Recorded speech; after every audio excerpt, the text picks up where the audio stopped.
13ই November ঘিরে দেশ জুড়ে ব্যাপক নাশকতার পরিকল্পনা আওয়ামী লীগের। সর্বোচ্চ শক্তি নিয়ে মাঠে থাকার ঘোষণা বিএনপি নেতাকর্মীদের। পরিস্থিতি মোকাবেলায় প্রস্তুত ডক্টর ইউনূস প্রশাসন। রাজধানীর বিভিন্ন স্থানে সিরিজ ককটেল বিস্ফোরণ, 3টি বাসে আগুন, ককটেল ও অগ্নি সন্ত্রাসের ঘটনা ঘটেছে। সিসি ক্যামেরার ফুটেজে দেখা যায় মোটরসাইকেলে হেলমেটধারীরা এসব ককটেল বিস্ফোরণ ঘটায়। রাজধানীর মিরপুরে গ্রামীণ ব্যাংকের সামনে মোহাম্মদপুরে প্রবর্তনা শোরুম সহ 3টি স্থানে ককটেল বিস্ফোরণের ঘটনা ঘটেছে। এছাড়া বাড্ডা ও শাহজাদপুরে যাত্রীবাহী 2টি বাসে আগুন দেয় দুর্বৃত্তরা। মধ্যরাত থেকে সকালের দিকের এসব ঘটনায় কেউ হতাহত হয়নি, তবে পুলিশ জানায় কার্যক্রম নিষিদ্ধ আওয়ামী লীগ জনমনে ভীতি তৈরি করতে নাশকতা চালাচ্ছে। 13ই নভেম্বরকে ঘিরে আওয়ামী স্বৈরাচার সরকার এবং আওয়ামী সন্ত্রাসী বাহিনীরা যেই প্ল্যান করেছে, যেই নাশকতার প্ল্যান করেছে, এই নাশকতার প্ল্যান কিন্তু তারা অনেকটা ভয়াবহ আকৃতি ধারণ করতেছে। ইতিমধ্যে আমরা যেটুকু দেখতে পাচ্ছি, কারণ ঢাকার বিভিন্ন অঞ্চলে বিভিন্ন জায়গায় বোমা বিস্ফোরণ, তারপর আপনার ককটেল নিক্ষেপ, বাসে আগুন, ইতিমধ্যে এই 2-1 দিনের ভিতরে যেই ঘটনাগুলো ঘটতেছে, ভাই কিভাবে এগুলো সম্ভব?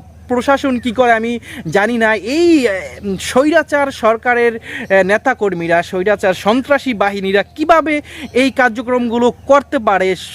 প্রশাসন কোথায়? প্রশাসন কেন বাধা দিচ্ছে না? তারা যদি এভাবেই সুযোগ পেয়ে যায়, তাহলে 13 নভেম্বর এই যে এখন বিভিন্ন অঞ্চল থেকে কিন্তু ঢাকার ভিতরে জড়াও হচ্ছে, ঢাকা যাইতেছে, মিছিল দিয়ে ঢাকায় ঢুকতেছে। এখনও যদি বাধা না দেন, আপনারা প্রতিহত না করেন, তাহলে তো 13ই নভেম্বর একটা ভয়াবহ কিছু একটা হয়ে যাইতে পারে। এইটাই স্বাভাবিক।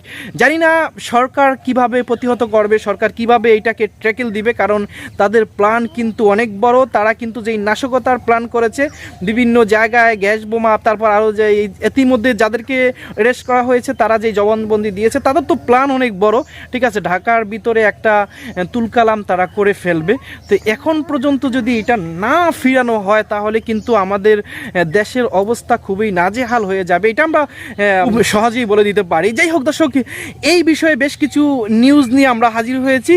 মূল ভিডিওতে চলে যাব। মূল ভিডিওতে চলে যাওয়ার আগে আপনাদেরকে অনুরোধ করব, আমাদের চ্যানেলে নতুন হয়ে থাকলে সাবস্ক্রাইব করে পাশে থাকা বেল আইকনটিতে অল দিয়ে রাখুন।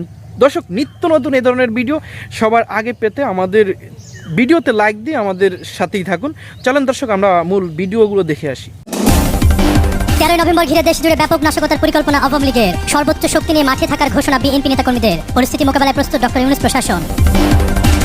বাংলাদেশের সঙ্গে উত্তেজনাকর সম্পর্কে জড়াতে চায় না দিল্লি। বিবৃতির শব্দচয়ন নিয়ে ডক্টর ইউনূসকে সতর্ক থাকার আহ্বান ভারতের প্রতিরক্ষা মন্ত্রীর। ঢাকায় ফাঁকা রাখা 7 আসনের দিকে চোখ বিএনপির হেভিওয়েটদের। মৃত্যুদের 4টি আসনে ছাড় দেওয়ার ইঙ্গিত। কপাল খুলতে পারে ব্যারিস্টার নাসিরউদ্দিন অসীম সহ আরো 2 নেতার। গণভোট সহ 5 দাবি আদায়ে জামাতের আলটিমেটাম। নির্বাচন পেছানোর ষড়যন্ত্র বলছে বিএনপি। শাহবাগে পুলিশ